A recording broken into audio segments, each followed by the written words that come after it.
El día que enterré a mi padre, mi esposa estaba en el hotel con otro hombre. Yo aún no lo sabía. Estaba de pie frente al ataúd, con las manos heladas, escuchando a la gente decir lo mismo de siempre. Era un buen hombre. Lo siento mucho. Sé fuerte. Yo asentía, sonreía, agradecía. Ella no fue al funeral. Dijo que estaba enferma, que no quería contagiar a nadie, que se sentía débil. Le creí. Después de 10 años juntos, no tenía razones para no hacerlo, o eso pensaba. Esa noche regresé a casa solo, exhausto, vacío, con esa sensación rara que queda cuando entierras a alguien que fue tu referencia toda la vida. La casa estaba en silencio, demasiado silencio. La llamé. No respondió. Pensé que dormía. Me senté en la sala y lloré, sin vergüenza, sin contención, como no lloraba desde que era niño. A la mañana siguiente, encontré su teléfono en la cocina, olvidado, bloqueado, pero con notificaciones visibles. Un mensaje. Anoche fue perfecto. Nadie sospecha nada. El remitente no tenía nombre, solo un número. Sentí un vacío distinto al del funeral. Frío. Abrí el teléfono. Sabía su contraseña. La había usado 1000 veces frente a mí sin ocultarla. Cuando entré a la conversación, cada palabra fue una puñalada calculada. Gracias por estar conmigo ayer. Necesitaba distraerme.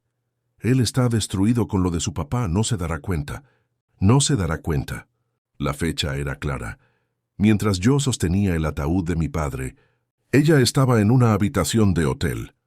Había fotos, no explícitas, pero suficientes. La cama desordenada, copas de vino, un espejo reflejando demasiado. Me quedé sentado en la cocina durante 1 hora.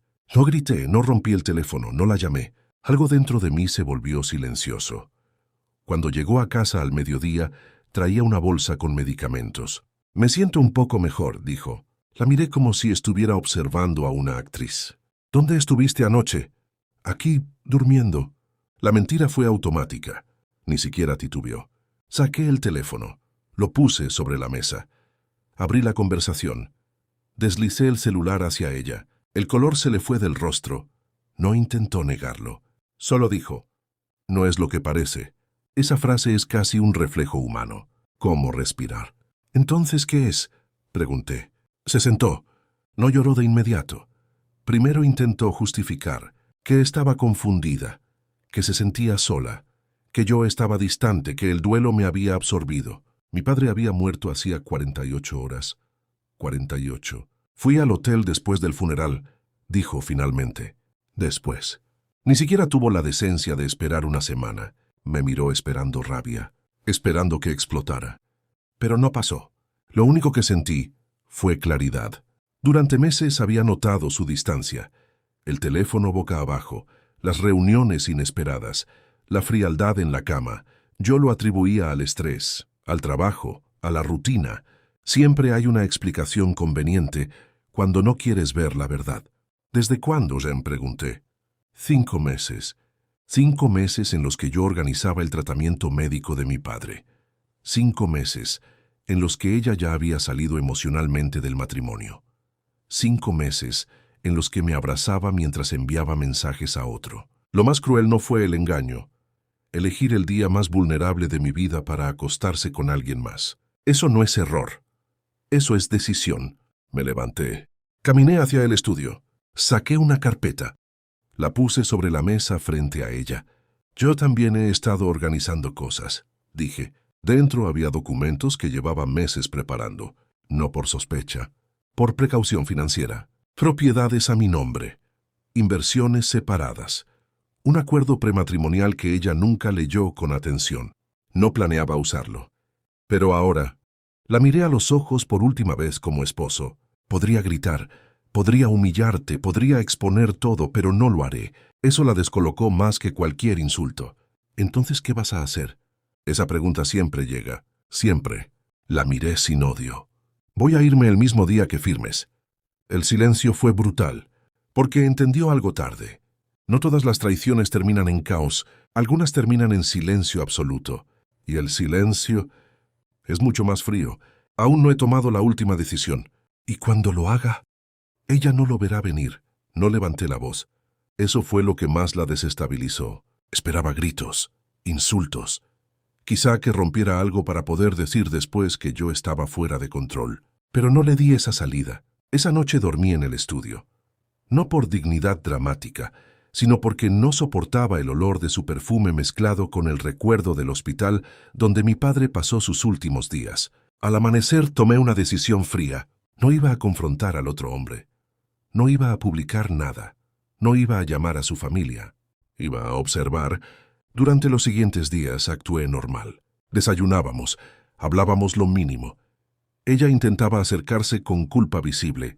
Yo asentía, respondía, funcionaba. Mientras tanto hice 3 cosas. Primero hablé con mi abogado. Segundo, congelé discretamente nuestras cuentas conjuntas bajo revisión de movimientos preventivos. Tercero, contraté a un investigador privado. No por celos. Por precisión. Si iba a cerrar esto, lo haría con hechos irrefutables. En menos de una semana tuve lo que necesitaba.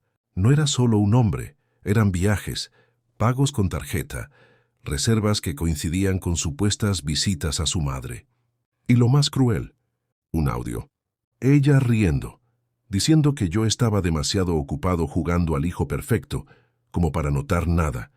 Escuché ese audio 3 veces. No dolió la infidelidad, dolió el desprecio. Ahí entendí que no estaba frente a un error emocional. Estaba frente a una decisión sostenida. La llamé esa noche al estudio. Puse el audio. No dije nada. Su rostro se quebró. No significa nada, susurró. Eso fue lo último que necesitaba escuchar. No significa nada. Mi padre significaba todo. Nuestro matrimonio significaba todo. Mi lealtad significaba todo. Pero su traición no significaba nada. Ahí algo se terminó de apagar.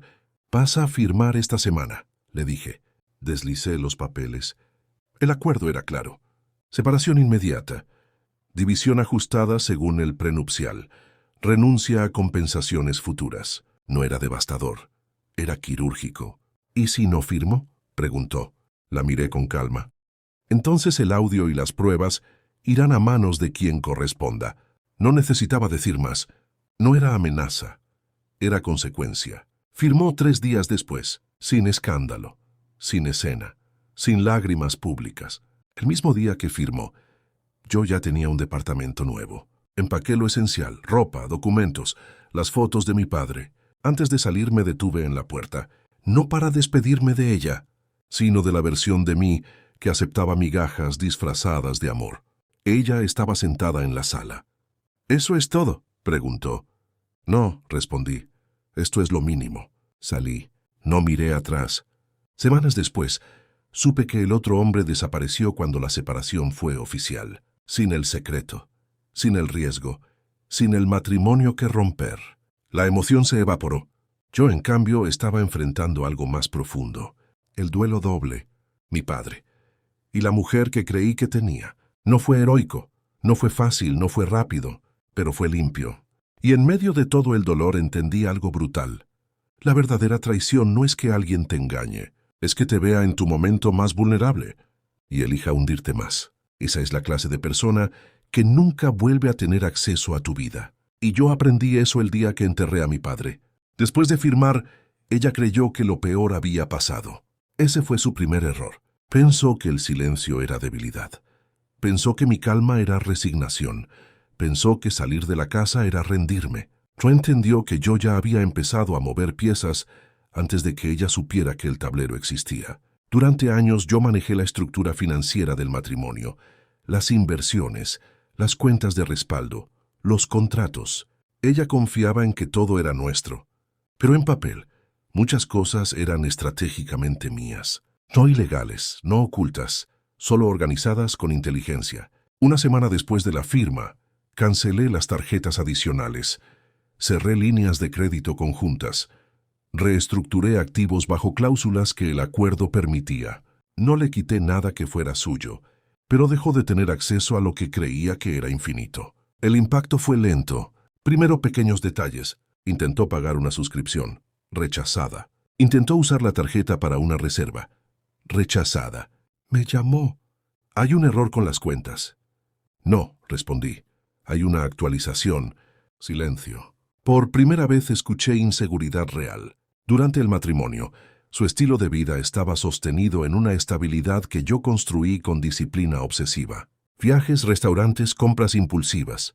Ella confundió comodidad con derecho. Y el derecho con permanencia. 2 semanas después tuvo que mudarse. El alquiler del nuevo lugar era más alto de lo que imaginaba mantener sola. El otro hombre prometió ayudar. No lo hizo. Yo no intervine, no comenté, no reaccioné, pero observé. El investigador privado aún trabajaba para mí. No por celos, por información. Su relación con él empezó a tensarse cuando el secreto dejó de ser excitante y se volvió responsabilidad. Sin mí como marido estable, ella era solo una mujer con gastos altos y reputación incierta. Él empezó a distanciarse. Ella empezó a insistir. Los mensajes cambiaron de tono, de pasión a reclamo, de deseo a exigencia. Un mes después me llamó llorando. No por nosotros. Por él.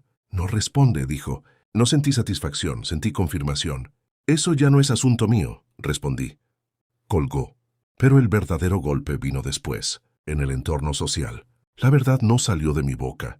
Salió de la evidencia. El audio no lo publiqué, pero llegó a oídos correctos. Personas clave, socios, amigos comunes. No como chisme, como información contextual necesaria. La narrativa cambió. Ya no era la mujer que dejó un matrimonio. Era la mujer que engañó mientras su esposo enterraba a su padre. Las miradas pesan, más que las palabras. Comenzó a perder invitaciones, oportunidades, confianza. Me escribió una noche. Me estás destruyendo. La leí varias veces antes de responder. No, solo estoy dejando que tus decisiones respiren. Ahí empezó a entender. No la estaba atacando, la estaba dejando sola con las consecuencias. Su círculo empezó a reducirse. El hombre desapareció por completo. Las deudas comenzaron a acumularse. Y lo peor, la soledad. No la soledad romántica, la soledad social, la de las llamadas que no regresan, la de los mensajes vistos sin respuesta, la de los eventos donde nadie se sienta a tu lado. Un día apareció en mi oficina, sin maquillaje, sin seguridad, sin esa arrogancia sutil que tenía antes. No pensé que ibas a ser así, dijo. La miré con calma. Yo tampoco pensé que tú serías capaz de hacer lo que hiciste. Se quebró, pero no como antes. No era manipulación, era caída real. Lo perdí todo, susurró. La observé durante varios segundos. Y entendí algo inquietante. Aún no había tocado fondo. Y cuando lo hiciera, no habría nadie sosteniéndola. Todavía no he tomado la última decisión. Y cuando lo haga, no será por rabia, será por equilibrio. No la eché de la oficina, la dejé hablar. Eso fue peor. Cuando alguien está cayendo, el silencio lo obliga a escucharse a sí mismo. No sabía que ibas a reaccionar así, repetía. Ahí entendí algo importante. Ella no estaba arrepentida de lo que hizo. Estaba sorprendida de que yo no me quedara. Eso cambia todo.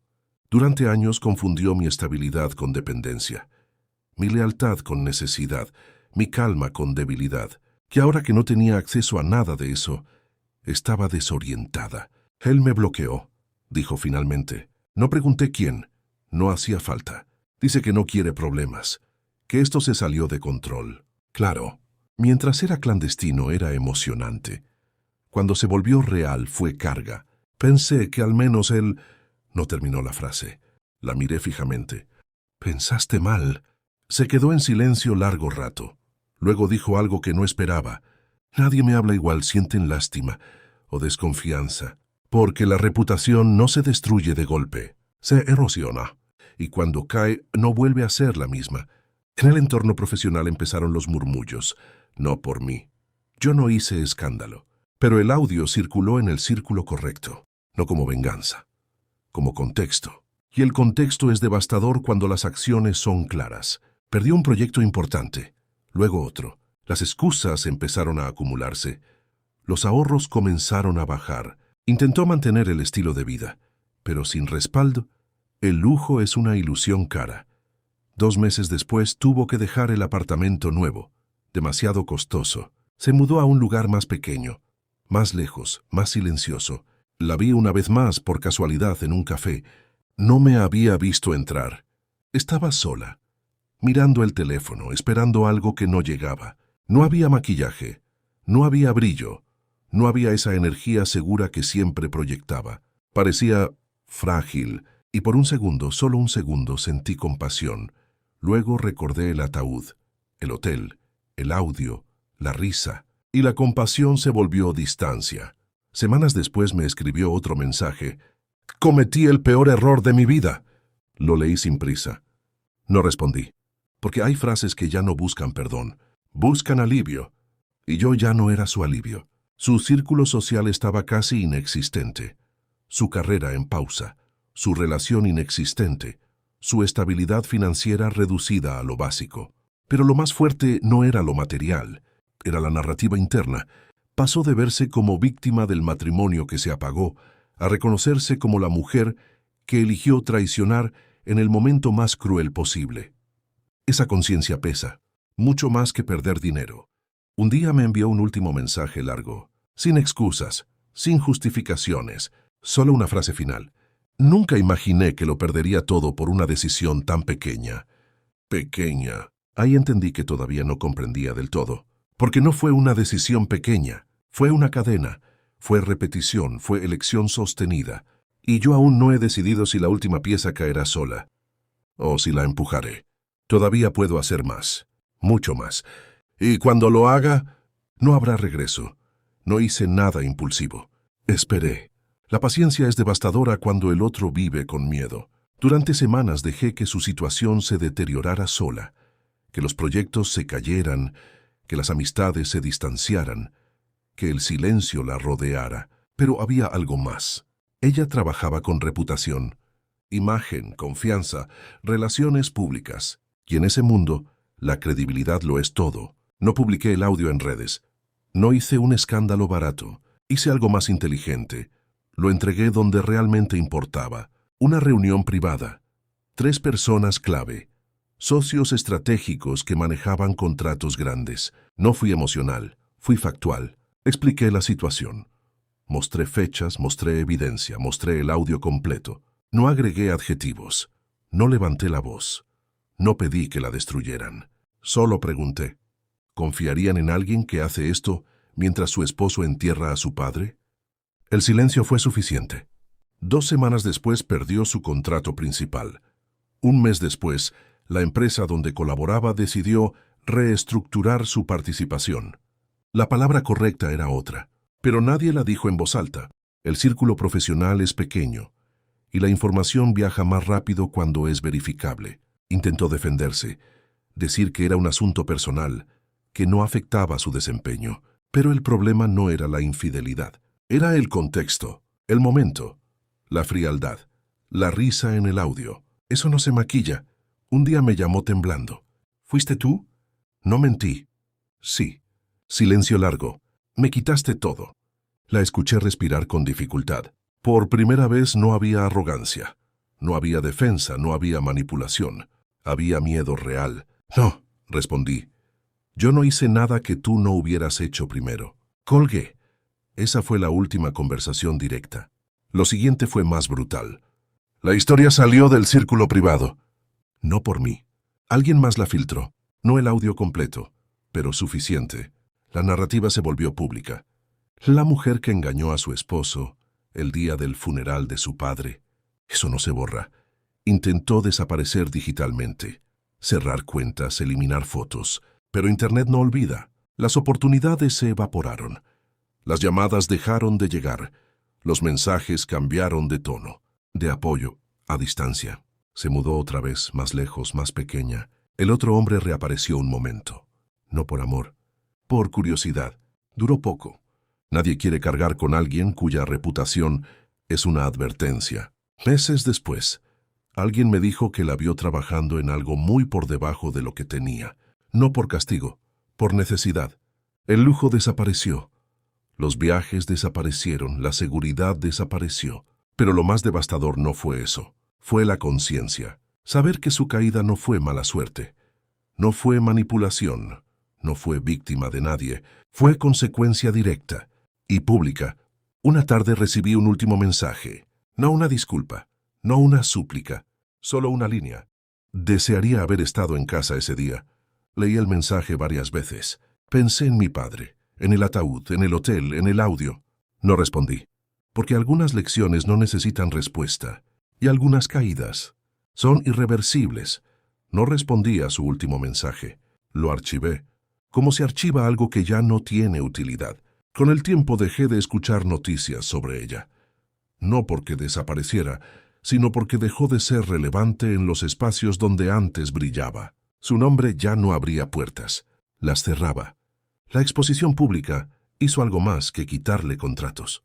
Cambió cómo la miraban. Cuando alguien te asocia con traición en el momento más vulnerable de otra persona, no importa cuánto talento tengas, siempre hay una duda, y en ciertos entornos la duda es sentencia. Un antiguo colega me contó que intentó reinventarse en otro sector, empezar desde cero, pero las búsquedas digitales no empezaban desde cero, empezaban desde el funeral, desde el hotel, desde el audio. No era viral masivo, era peor. Era permanente en el círculo correcto. Mientras tanto mi vida siguió. No espectacular, no perfecta, pero estable, ordenada, silenciosa. Vendí la casa que compartimos. Cerré cuentas pendientes, organicé mis finanzas, cambié de ciudad. No por huir, por limpieza. Con el tiempo entendí algo incómodo. No la destruí, solo retiré la protección que tenía al estar conmigo. Ella confundió estabilidad con inmunidad, y cuando esa inmunidad desapareció, quedó expuesta exactamente como era. Meses después recibí una notificación legal, no una demanda, una solicitud. Quería renegociar ciertos términos. Alegaba dificultades económicas. La leí con calma. Mi abogado me preguntó si quería considerar algo. No, respondí, no por rabia, por coherencia. Firmó entendiendo las condiciones. Las consecuencias no son retroactivas cuando la conciencia llega tarde. Nunca volví a verla, no porque fuera imposible, sino porque ya no había motivo. La última información que recibí fue indirecta. Vive en un lugar pequeño. Trabaja en algo que no la satisface. Su círculo es mínimo y evita mencionar su pasado. No sé si aprendió, no sé si cambió. Y ya no me importa. Lo único que sé es esto. El día que enterré a mi padre, ella eligió un hotel. Yo elegí silencio. Y el silencio bien administrado es más devastador que cualquier grito. No hubo escándalo final. No hubo confrontación pública dramática. Solo consecuencia sostenida, fría, lenta, irreversible. Que algunas personas no se recuperan de eso. Pensé que era el final. No lo era. Un año después recibí una llamada que no esperaba. No era ella. Era su hermana. Su voz sonaba distinta, más baja, más contenida. No te llamo para pedir nada, dijo. Solo pensé que debías saberlo. Silencio breve. No está bien. No pregunté en qué sentido. Lo supe. Cuando alguien pierde reputación, estabilidad y apoyo al mismo tiempo, el golpe no siempre se ve desde afuera. Me contó que había intentado empezar en otra ciudad, que duró poco, que las referencias la seguían, que el dinero se agotó más rápido de lo que admitía. Lo que nadie cuenta es que la caída pública no es el peor momento. El peor momento llega después, cuando la adrenalina del escándalo se disipa, cuando el ruido baja, cuando te quedas sola con el eco. No duerme, dijo su hermana. Dice que todo empezó ese día. Claro que empezó ese día. Las decisiones no nacen en el vacío, pero hay momentos que marcan un punto de no retorno. El funeral fue el suyo. Yo escuchaba sin emoción visible, no por crueldad, por distancia. La hermana dudó antes de terminar la llamada. A veces repite que lo cambiaría todo por volver a esa mañana. La mañana antes del hotel, antes del mensaje, antes del audio. Pero el tiempo no negocia. Colgué. No sentí triunfo, no sentí satisfacción, sentí confirmación. La caída pública es una cosa, la caída interna es otra. Y esa es la irreversible. Meses después la vi, no por buscarla. Coincidencia, en un supermercado. Me vio primero. Se quedó quieta, como si decidir si acercarse fuera una batalla física. Caminó hacia mí, más delgada, sin esa energía que antes llenaba cualquier habitación. No había maquillaje, no había orgullo. Hola, dijo. Asentí. Hubo un silencio largo, el tipo de silencio donde antes vivía la intimidad, Perdí todo, susurró. No era una queja. Era diagnóstico. La miré sin dureza, sin suavidad. Neutral. No, respondí finalmente. Perdiste lo que no valoraste. Sus ojos se llenaron, no de lágrimas dramáticas, de comprensión tardía. Pensé que podría manejarlo, dijo. Ahí estaba la verdad. No fue amor, no fue pasión, no fue abandono emocional. Fue soberbia. Pensar que podía jugar en dos mundos sin romper ninguno. Pensar que yo no reaccionaría. Pensar que la vida no tendría memoria. No me pidió volver, no pidió dinero, no pidió ayuda. Solo dijo algo que cerró todo. El día que elegí el hotel, también elegí este final. Por primera vez, asumió la palabra correcta. Elegí. Asentí. No había nada más que decir. Me despedí con un gesto leve. Caminé hacia la salida. No miré atrás, porque algunas historias no necesitan última escena dramática. Necesitan distancia definitiva. Ella sigue viva, respira. Trabaja. Existe. Pero la versión de ella que creía que las decisiones no tenían peso, esa sí quedó enterrada aquel día, y nadie la lloró. No me fui inmediatamente del supermercado. Tomé un desvío innecesario por otro pasillo, no para mirarla otra vez. Para sentir algo, pero no sentí nada. Ni rabia, ni compasión, ni nostalgia, solo un vacío limpio. Eso fue lo más frío de todo. Semanas después volvió a escribir, no con drama, no con súplica, con algo peor. Necesito hablar contigo, no por nosotros. La ignoré 2 días. El tercer día envió otro mensaje. Es serio. Accedí a verla en un lugar público. Llegó antes que yo. Las manos inquietas, la mirada baja. Cuando me senté no habló de dinero. No habló de volver, no habló de amor. Estoy siendo investigada, dijo.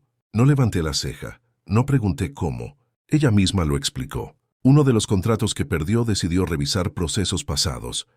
La caída pública abrió puertas a auditorías, y cuando auditas con lupa, encuentras cosas, no necesariamente ilegales, pero grises, facturas infladas, reembolsos dudosos, pagos cruzados con aquel hombre. La reputación caída hace que todo se vea peor. Van a usar todo lo que pasó para pintarme como poco confiable, dijo. Claro que sí.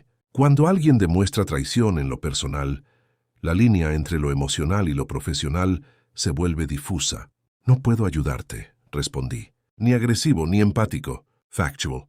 Me miró fijamente. Tú empezaste esto. Ahí sí levanté la mirada. No, dije. Yo lo expuse, tú lo empezaste. El peso de esa diferencia es enorme. Salimos del café sin despedida formal. Un mes después, su nombre volvió a circular. No como escándalo viral. Peor. Como ejemplo interno en una empresa. Caso de falta de integridad. Ese tipo de etiqueta no se quita, se convierte en advertencia. Intentó pelearlo, pero sin respaldo, sin red, sin reputación intacta. Los recursos se agotan rápido. Vendió cosas, redució gastos, aceptó trabajos temporales. El descenso no fue dramático, fue constante, y lo constante desgasta más que el golpe fuerte. Un día recibí una notificación inesperada. Había puesto en venta el último activo que conservaba de nuestra vida anterior. Un reloj que le regalé el día que mi padre salió del hospital la última vez. Lo vi publicado, precio reducido, sin historia, sin contexto, solo objeto. Eso me dio una sensación extraña, no tristeza. Cierre material. Meses más tarde, alguien me comentó algo que no confirmé, que había intentado contactar al hombre del hotel otra vez. No por amor, por ayuda. No respondió. Ahí entendí algo final, pero aún incompleto. No solo perdió estabilidad, no solo perdió reputación, perdió validación. Y cuando alguien construye su identidad sobre cómo la miran los demás, la soledad se vuelve brutal. Yo seguí adelante.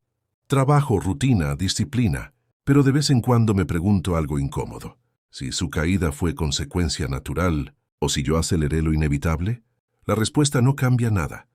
Porque ella tomó la decisión. Yo solo aseguré que tuviera peso, y lo tuvo. Aún no ha tocado el fondo más bajo.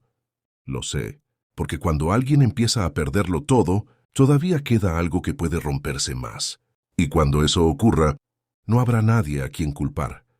El fondo no llegó con un escándalo nuevo. Llegó con algo más silencioso. Una citación formal. No penal, pero casi. La auditoría interna escaló a revisión externa. Cuando tu nombre ya está asociado a falta de integridad, cada documento viejo se convierte en sospecha. Y encontraron algo. No enorme, no prisión, pero sí suficiente para inhabilitación profesional temporal. En su sector, una inhabilitación no es pausa, es muerte lenta. Intentó defenderse alegando persecución, contexto emocional, difamación indirecta. Pero el problema no era lo que yo hice. Era que cuando revisaron había algo que revisar. Las zonas grises ya no tenían quien las protegiera. Perdió la licencia operativa. Suspendida. Esa palabra la quebró más que cualquier titular. Suspendida significa que no puedes ejercer lo que te define. Suspendida significa que debes explicar cada vez por qué. Suspendida significa que tu nombre entra en listas internas que nadie olvida. Me enteré porque su abogado intentó contactarme. Quería insinuar que la exposición previa había influido. Mi respuesta fue simple. Las decisiones personales no alteran balances financieros. Nunca respondieron de nuevo. Semanas después, me escribió directamente, no pidiendo dinero, no pidiendo volver, pidiendo una declaración pública, donde yo afirmara que el asunto personal no afectaba su ética profesional. Eso sí me hizo detenerme. Era irónico. Necesitaba mi credibilidad para intentar recuperar la suya. Le respondí con una sola frase. No puedo afirmar algo que no creo. No contestó. Ahí empezó el verdadero aislamiento. No el social, no el romántico, el profesional. Cuando tu identidad gira en torno a tu carrera y te la suspenden, el vacío es físico. Dejó la ciudad definitivamente. No anunció nada. Simplemente desapareció de los espacios donde antes era visible. Su hermana volvió a llamarme meses después. Esta vez la voz no estaba contenida. Estaba agotada. No sale, dijo. No quiere ver a nadie. Dice que todo fue una cadena que no pudo detener. La cadena. Me pregunté cuántas veces tuvo oportunidad de romperla. El mensaje, el hotel, la risa, el segundo encuentro, el tercero. Las cadenas no aparecen completas. Se construyen eslabón por eslabón. Una tarde recibí algo inesperado. Una carta física, escrita a mano. No dramática, no poética directa. Pensé que podía dividir mi vida en compartimentos. Pensé que podía mentir sin convertirme en mentirosa. Pensé que podía traicionar sin ser traidora. El día del funeral no fue el peor día de tu vida. Fue el punto donde destruí la mía. No pedía perdón. No pedía respuesta. Solo reconocía.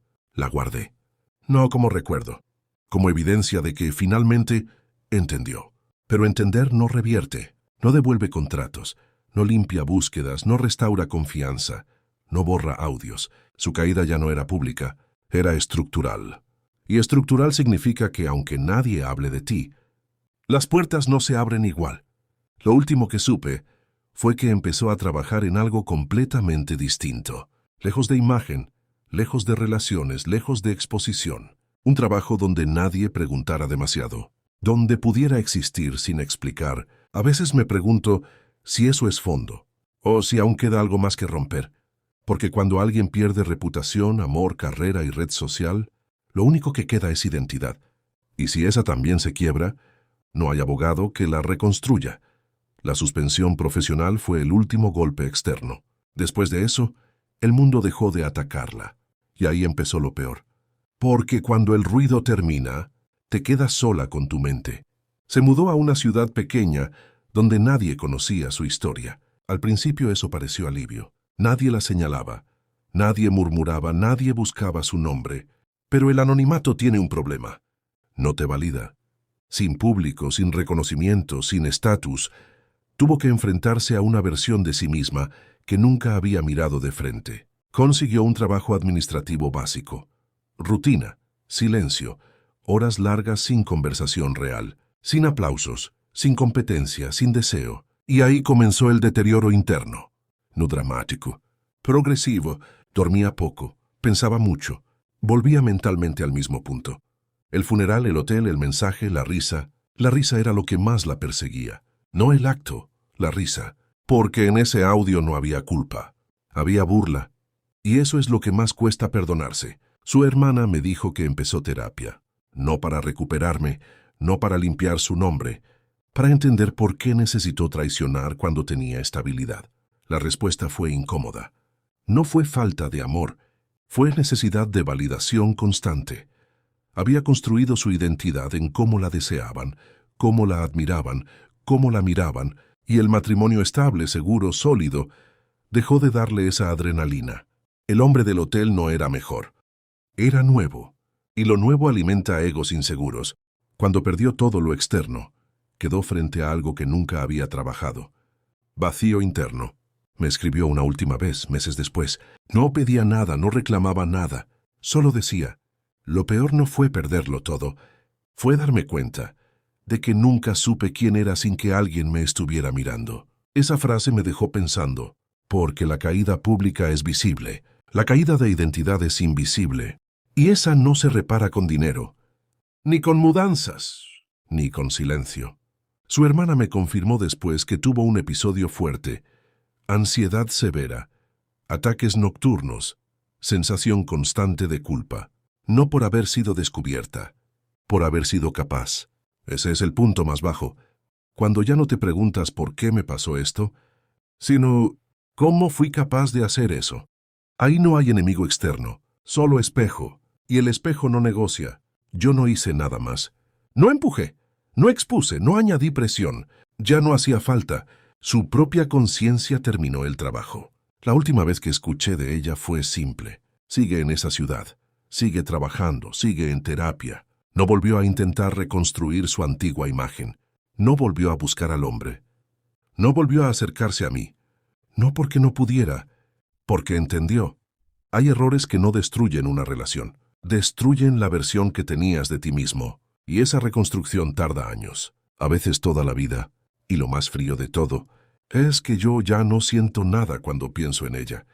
Ni odio, ni orgullo, ni satisfacción, solo distancia absoluta.